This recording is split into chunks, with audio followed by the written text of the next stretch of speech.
My Ring camera showed a bride. I'm not engaged. She said she was here to marry my boyfriend. My Ring doorbell notification didn't sound like a warning siren, but looking back, it should have.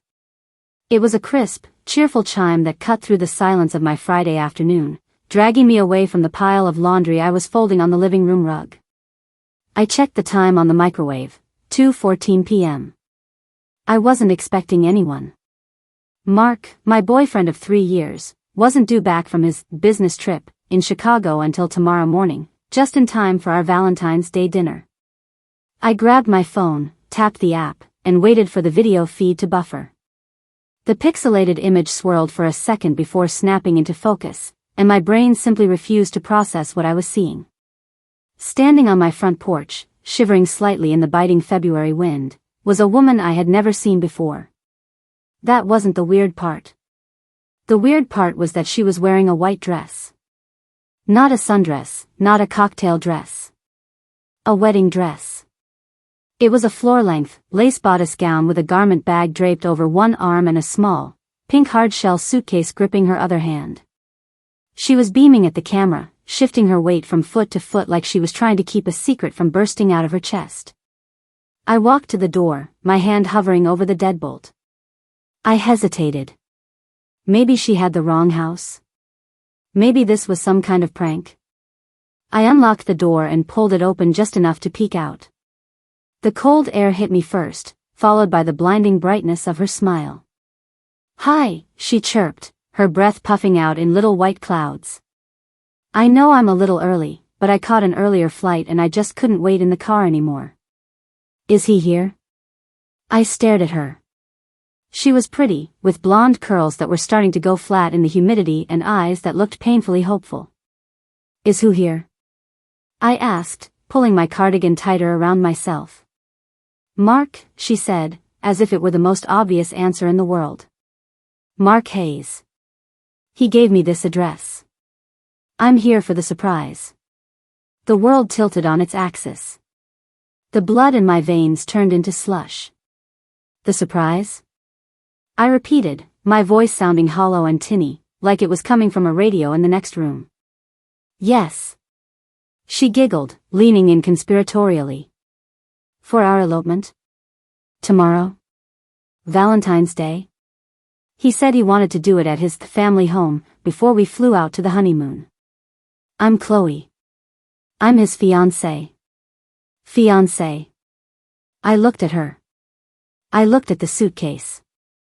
I looked at the house standing behind me, the house that was solely in my name, the mortgage that came out of my bank account every month, the walls I had painted 3 weeks ago because Mark said the old color made him depressed.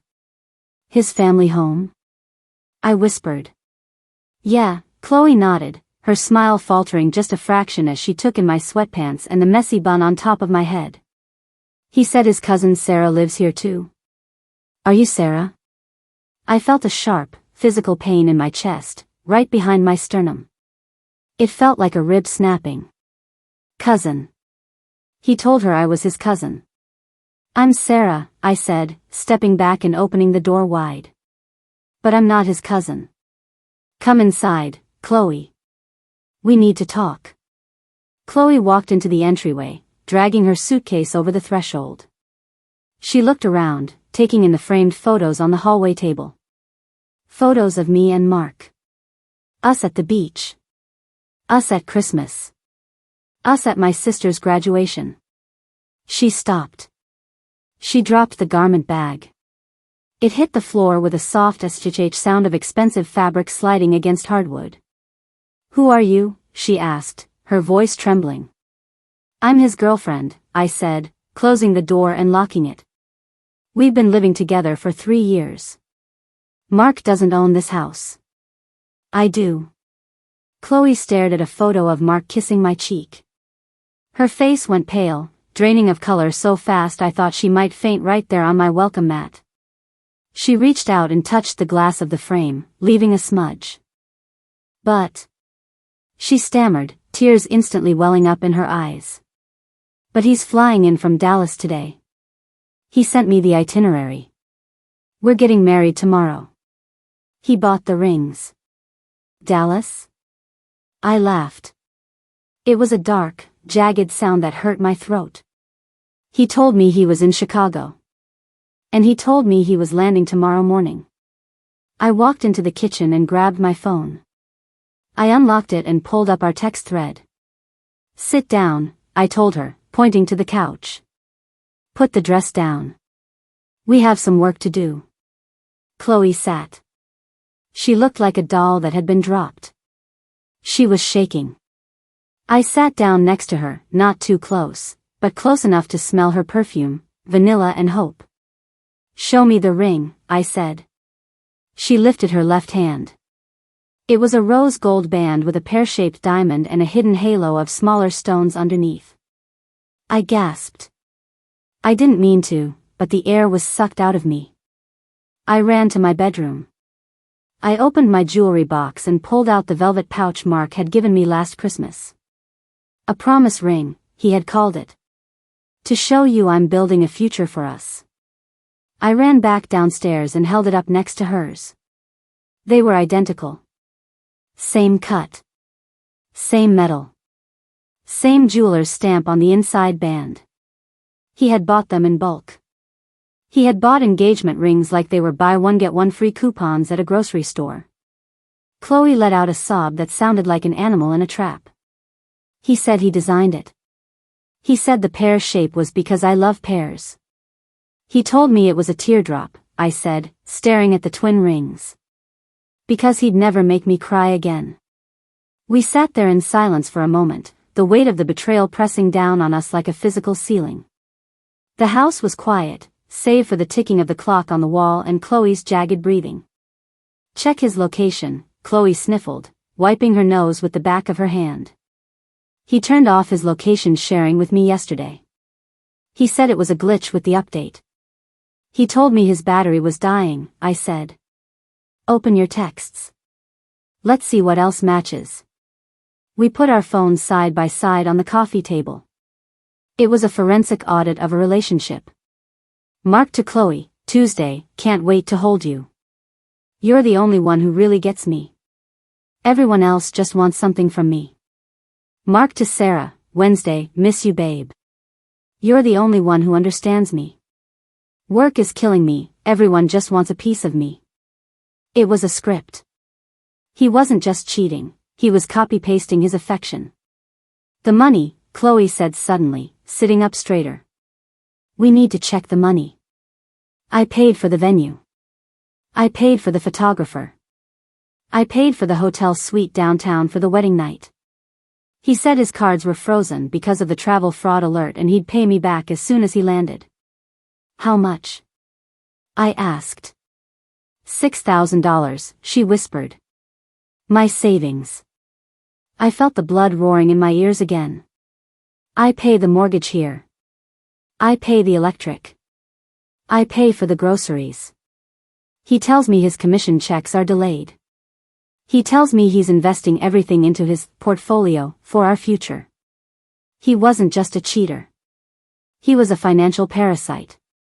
He was funding his life with me using her money, and funding his life with her using my housing.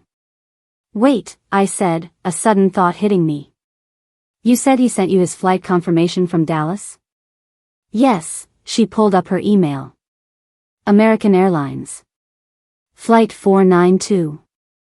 I pulled up the screenshot he had sent me. United.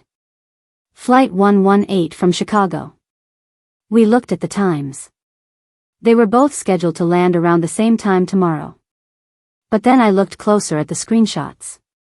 The font on his Chicago confirmation was slightly off. The alignment of the confirmation number was wrong. It was Photoshop. A bad Photoshop. He's not in Dallas or Chicago, I said. He's lying about the origin city to cover his tracks. I opened the Delta app. Mark had a SkyMiles account that was linked to my email because I set it up for him 2 years ago. He probably forgot. I logged in. Current trip, Miami to, home city. Status, in air. Landing in 2 hours. He's in Miami, I said. And he's landing today. Not tomorrow. Why come back today? Chloe asked. If the wedding is tomorrow? To prep, I realized. He thought I was working a double shift tonight. I switched shifts last week and forgot to tell him. He thought the house would be empty. He was going to bring you here, play house for the weekend while I was at work, and then fly in tomorrow morning for me. It was diabolical. It was logistical madness.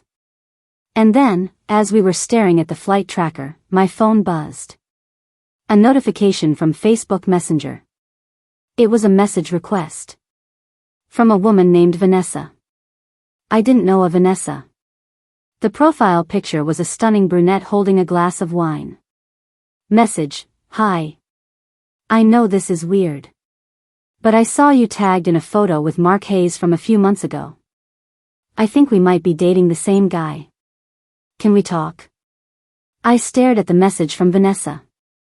The 3 dots danced on the screen as she typed again. Vanessa, he told me he was in Miami for a conference. But I saw a charge on his iPad for a wedding photographer in your city. I looked up the photographer and saw he was tagged in your photos too. Chloe leaned over my shoulder, reading the text. Her breath hitched. He used my card for the photographer.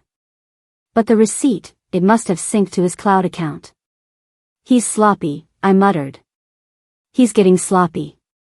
I accepted the message request and hit the video call button. Vanessa answered on the first ring. She was sitting in a car, looking frantic. Is he with you? She asked immediately, skipping the pleasantries. No, I said, angling the phone so she could see Chloe sitting next to me in her jeans and t-shirt, the wedding dress draped over the back of the sofa like a ghost. But his fiancé is. Vanessa's jaw dropped. Fiancé?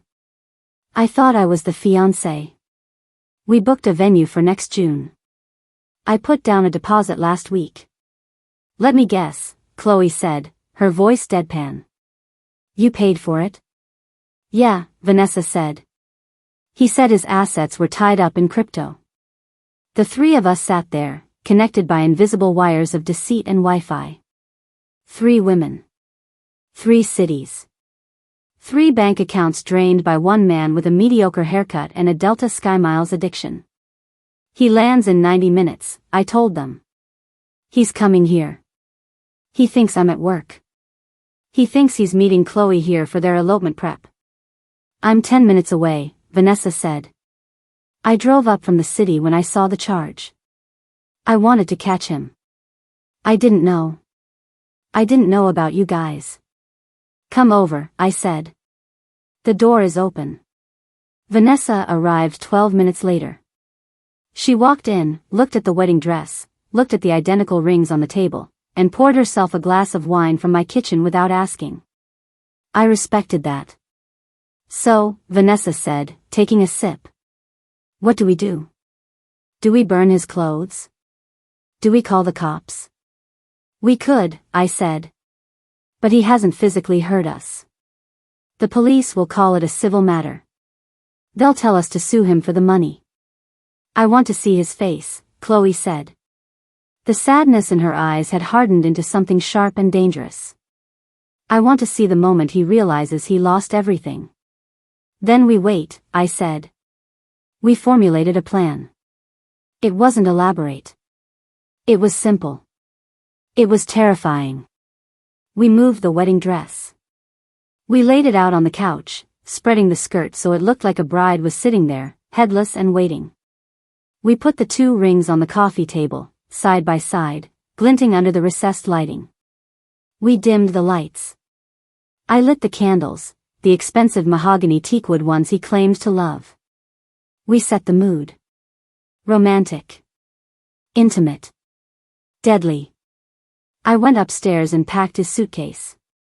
I didn't throw his clothes in. I folded them. I wanted him to see that I was calm. I packed everything. His toothbrush. His chargers. The framed photo of his mother he kept on the nightstand. I brought the suitcase down and placed it right by the front door. Then, we waited. We sat on the chairs in the living room, facing the door. A tribunal. Chloe in the middle. Me on the left. Vanessa on the right. We watched the Ring camera feed on my phone. 6:15 p.m. Nothing. 6:30 p.m. Nothing. Maybe he went to a hotel? Vanessa whispered. No, I said. He's cheap. He won't pay for a hotel if he thinks my house is free. 6:42 p.m. A silver Toyota Camry pulled into the driveway. That's him, Chloe breathed. Her hand reached out and gripped mine. Her palm was clammy. Steady, I said. We watched on the screen as Mark got out of the car. He looked tan. Miami tan. He was wearing a linen shirt and sunglasses, carrying a duty-free bag and a bouquet of grocery store flowers. Cheap flowers. Not the roses he promised. He walked up the path. He had a bounce in his step. He checked his watch. He thought he was early. He thought he was slick. He pulled out his key, the key I gave him 3 years ago. We heard the scratch of metal on metal. The lock tumbled. The door swung open. Honey, I'm home. Mark called out, stepping into the entryway. He dropped his bag. You won't believe the flight, baby. Delays in Chicago were insane, snow everywhere. He walked into the living room, a smile plastered on his face, the flowers held out in front of him like a shield. He stopped. He saw the wedding dress on the couch. He saw the suitcase by the door. And then, he saw us. The smile didn't just fade, it evaporated. His face went slack. His eyes darted from me to Chloe to Vanessa. He looked like a computer trying to process a fatal error. Surprise, I said. My voice was quiet. Mark dropped the flowers. Plap. They hit the floor. Sarah, he squeaked. He looked at Chloe. Chloe? What, why are you? He looked at Vanessa. V? Hi Mark, Chloe said. She stood up. She walked over to the coffee table and picked up the rings. She held them out. Which one is mine? I forgot. They look so similar. Mark took a step back, bumping into the wall. I can explain. This looks bad. But it's not what you think. It's a setup. You guys are you friends? Is this a prank? It's not a prank, Mark, Vanessa said, swirling her wine. It's an intervention. For your addiction to lying. I'm not lying. Mark shouted, trying to regain control, trying to find the anger. You're crazy. All of you. You're plotting against me. I love you, Sarah. Chloe is she's a stalker. I met her once. A stalker who paid for your wedding venue? Chloe asked, pulling a folded piece of paper from her pocket, the receipt. A stalker you texted 3 hours ago saying you couldn't wait to make her your wife? She threw the paper at him. It fluttered to the floor, landing next to the sad flowers. And Vanessa? Mark spun to her. You know me. You know I'm loyal. I know you proposed to me in August, Vanessa said. Under the name Mark Vane. You dropped the S from your last name. Clever. Harder to Google. Mark was sweating now. Profusely. He looked at the door. He looked at the suitcase. Is that my stuff? He asked, pointing at the bag. Everything, I said. Your clothes. Your shoes. Your Xbox. Even the shampoo you bought.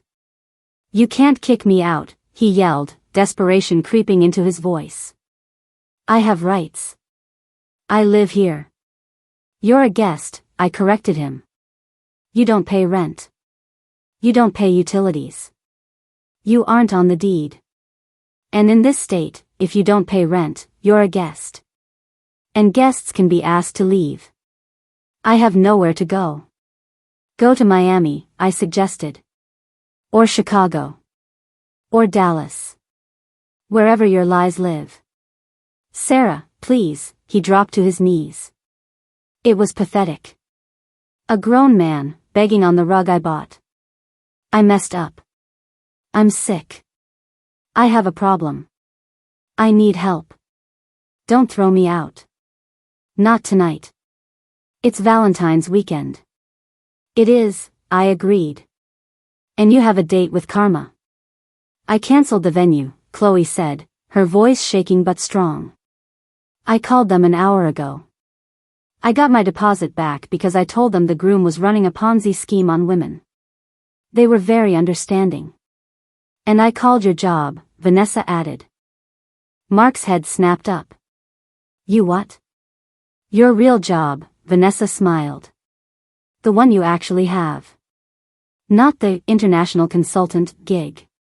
The sales job at the logistics firm. I called HR. I told them you were using company time and travel expenses to facilitate fraud. I sent them the receipts of the flights you booked on the company card for your fiancés. Mark turned white. Ghostly white. You got me fired, he whispered. You got yourself fired, Vanessa said. We just forwarded the paperwork. Get out, I said. Mark stood up. He looked at us one last time. He looked like he wanted to scream, to hit something, to break the world that had suddenly turned against him. But he saw the look in our eyes. It was a wall of solid ice. He grabbed the suitcase. He grabbed his duty-free bag. He walked to the door. He stopped. You'll never find anyone like me, he spat. God, I hope not, I said. He slammed the door. We watched on the Ring camera as he dragged his suitcase down the driveway. He tried to call an Uber, but his fingers were shaking too hard. He ended up walking down the street, disappearing into the darkness of the suburban night. We didn't cheer. We didn't high-five. We sat there in the silence. I loved him, Chloe whispered, tears finally spilling over. I know, I said. I moved to the couch and put my arm around her. We all did. That's why it worked. He owes me $6,000, Chloe sobbed. We'll sue him, Vanessa said firmly. Small claims. We have the receipts. We have the texts. We'll take every penny he has left. We ordered pizza. We drank the wine. We spent the night deleting photos and untangling the knot of lies he had wrapped around our lives. The next morning, Valentine's Day, we woke up in my living room. I made pancakes. Chloe looked at her phone. He's texting me. Asking for money for a hotel. Block him, I said. Done. He's emailing me, Vanessa said. Saying he can explain the company card thing. Delete it, I said. We spent Valentine's Day together. 3 strangers who were supposed to hate each other, bonded by the sheer audacity of one man's ego. I heard later that Mark moved back in with his parents. He's facing potential embezzlement charges from his company. He's single. And me? I changed the locks. I got a new security system. And I kept the promise ring. I took it to a pawn shop yesterday. They gave me $200 for it. I bought a bottle of really good tequila. I sent a bottle to Chloe and a bottle to Vanessa. The note read, to the only good thing Mark ever brought into my life, the truth. So, tell me. Am I the monster for ambushing my boyfriend with his secret fiancés and leaving him homeless on Valentine's Day, or did he just book a flight to the destination he deserved? If you have made it this far and want to see more videos like this, then kindly subscribe and turn on notifications so you may never miss another story like this.